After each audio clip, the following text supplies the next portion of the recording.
class of 2024. It's an absolute honor to be up here today.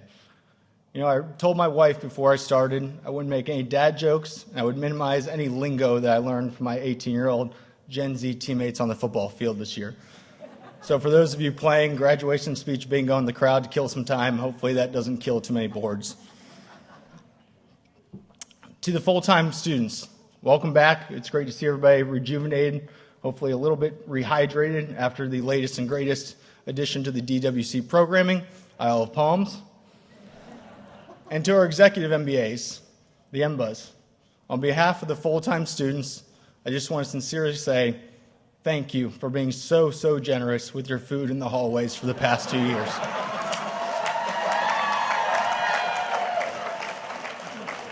And to the honor committee, wherever you're sitting, I checked with the JD MBAs. That was in no way an admission of guilt.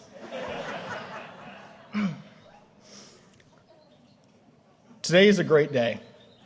While our older, wiser Darden alum will undoubtedly remind us that they, in fact, went to school 9 days a week, uphill both ways, we've earned this today.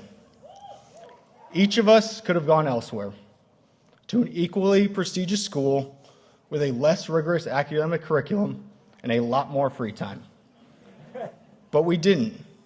We chose Darden and accepted the challenge that it is head on, because we knew in the end we'd be better for it. And 2 years later, we are. But let's not forget the incredible people all along the way who helped make this a possibility. For me, it was my wife, Marie, who after 10 years as Marine Corps spouse and a career of her own, was a de facto single parent helping raise our 2-year-old daughter, Savannah, and our newborn son, Noah, while I navigated the challenges of first year. And then in second year, when she was supposed to get time back with her husband, she became my biggest supporter and champion of chasing my dreams on the football field. And I know she's just one of many parents and partners out there today that were so critical in shouldering that burden so that many of us could be here today.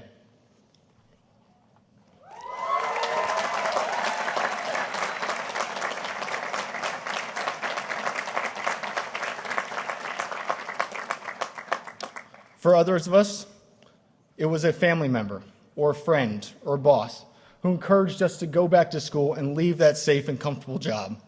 And then undoubtedly, they were the first people to jump on a call with us when the imposter syndrome crept in that first day of class. And for all of us, it was the professors who brought 100% of themselves each and every day to class, bettering us and mentoring us for our next chapters. And so it's at this point in the speech that I'm told I'm supposed to ask for applause for those people. But I won't. Not because they don't deserve it, but because they deserve more. So I challenge you. At the end of this weekend, when the fanfare of graduation subsides, take the time to thank them personally. Call them, write them, visit them. Let them know that you did it. And when it's all said and done, their support meant the world to you then. Your gratitude will mean the world to them now. I have to admit, when I was first offered this chance to speak today, I hesitated. Not because I wasn't honored and humbled by the opportunity, but because I didn't think I was the right person for the job.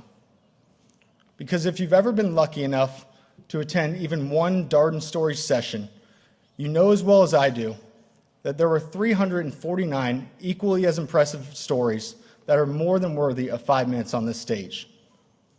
Take, for instance, any one of the 132 graduate women and business members who are each helping to redefine the landscape of leadership in corporate America so that when my daughter's grown, her place in business, if she chooses, is not the exception, but the norm.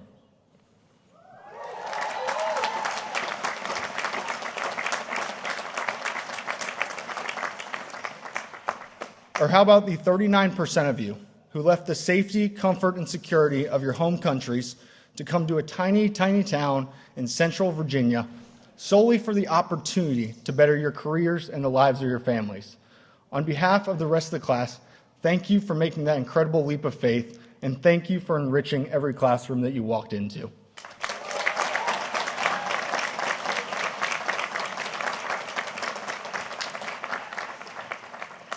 And I would be remiss if I didn't mention the 23 other veterans representing 4 services and over 150 years of combined service in active duty, reserve, and civil service times that are graduating alongside me today.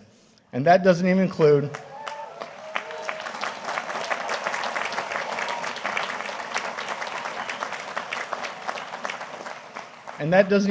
the 1/3 of the executive MBAs graduating up front who also were veterans as well.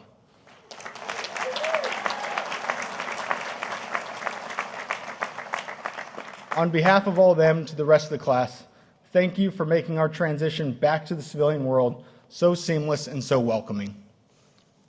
And it's at this point that I've realized this is what makes Darden so special.